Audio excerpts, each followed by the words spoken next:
지금 베트남에서 정말 엄청난 일이 벌어지고 있습니다. 바로 디지털 경제의 미래를 건 거대한 실험이 시작된 건데요. 이건 그냥 새로운 기술을 좀 도입하는 수준이 아니고요. 아예 국가의 운명을 바꿀 수도 있는 말 그대로 디지털 혁명입니다. 전 세계가 주목하고 있는 베트남의 이 새로운 계획, 오늘 저와 함께 하나씩 파헤쳐 보시죠. 자, 시작부터 엄청난 말이 나오죠. 세계 최초. 아니, 이게 정말 대단한 선언이거든요. 베트남 정부가 이 한 문장으로 우리가 이 분야의 선두주자다 하고 도장을 꽝 찍은 셈이에요. 도대체 어떤 법이길래 이렇게 자신 있게 세계 최초라고 말하는 걸까요? 네, 모든 변화의 시작점은 바로 이 법입니다. 세계 최초라는 타이틀을 단 법률이요. 이게 바로 디지털 시대를 대비하는 베트남의 국가 전략 그 자체라고 할 수 있는데요. 한번 자세히 들여다보겠습니다. 이 타임라인을 한번 보세요. 2025년 6월에 법이 통과되고 9월에 세부 규칙을 만들어서 바로 다음에 1월 1일에 전국적으로 시행에 들어갑니다.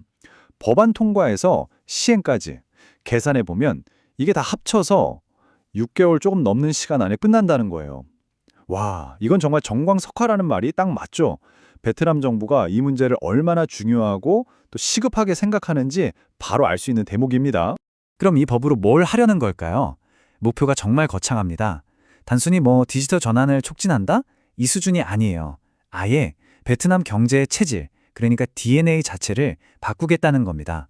2035년까지 글로벌 시장에서 완전 새로운 강자가 되겠다는 그런 야심찬 선언인 거죠. 자, 이렇게 큰 그림을 그렸는데 이걸 현실로 만들려면 뭐부터 해야 할까요?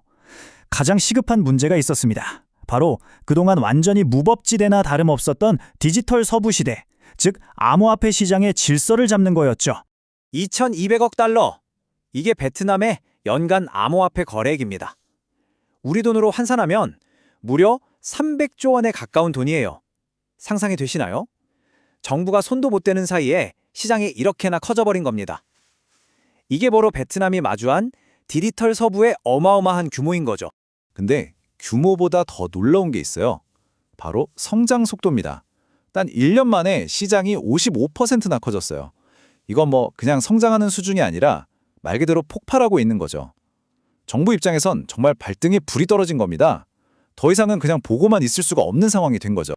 그래서 정부가 칼을 빼들었습니다. 이 혼란한 서부 시대를 정리할 새로운 보안관을 임명한 거죠. 그게 바로 재무부 산하의 암호화폐 거래시장 관리위원회입니다. 이름은 좀 길고 복잡하지만 하는 일은 명확해요. 앞으로 이 시장을 감독하고 규칙을 만들고 전체적인 질서를 잡아나간 역할을 맡게 된 겁니다. 자, 그럼 법도 만들고 관리할 기관도 세웠어요. 근데 이런 것들이 우리 실제 생활에 어떻게 적용될까요? 그 생생한 실험 현장으로 한번 가보겠습니다. 바로 우리에게도 친숙한 휴양지죠. 아름다운 해변 도시 다낭입니다. 바로 이곳 다낭의 특정 구역들이 베트남 최초의 규제 샌드박스로 지정됐습니다. 샌드박스가 뭐냐면요, 말 그대로 모래놀이터라고 생각하시면 쉬워요. 아이들이 모래놀이터 안에서는 다치지 않고 안전하게 놀 수 있잖아요. 그것처럼 이 지정된 구역 안에서는 새로운 디지털 금융 기술을 마음껏 하지만 안전하게 실험해 볼 수 있도록 정부가 울타리를 쳐준 겁니다. 다낭이 바로 그 첫 번째 실험 무대가 된 거죠.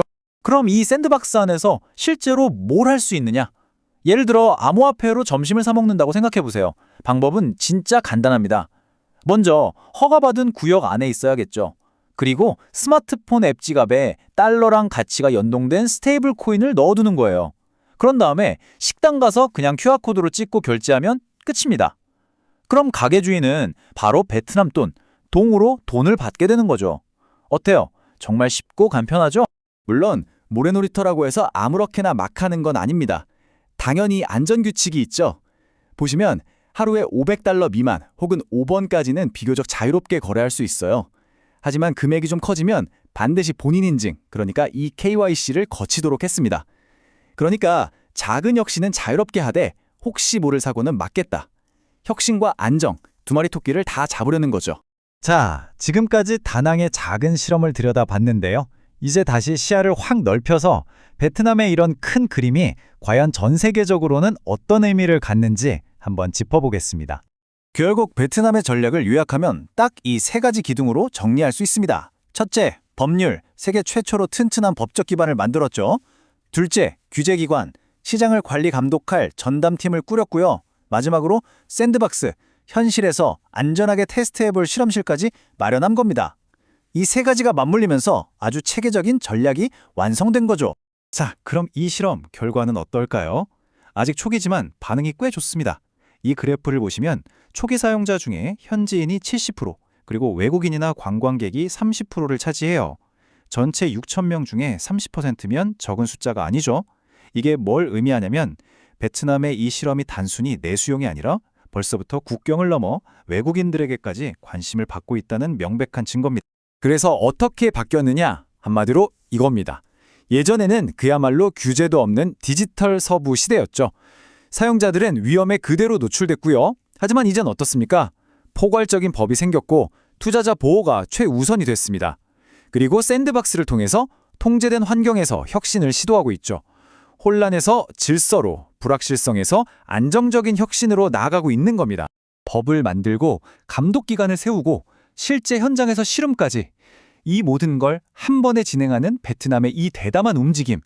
어쩌면 이건 단순히 한 나라의 정책이 아니라 미래 디지털 경제가 나아갈 길을 보여주는 일종의 교본이 될지도 모릅니다. 정말 베트남이 지금 쓰고 있는 이 시나리오가 전 세계 디지털 화폐의 미래를 위한 표준이 될 수 있을까요?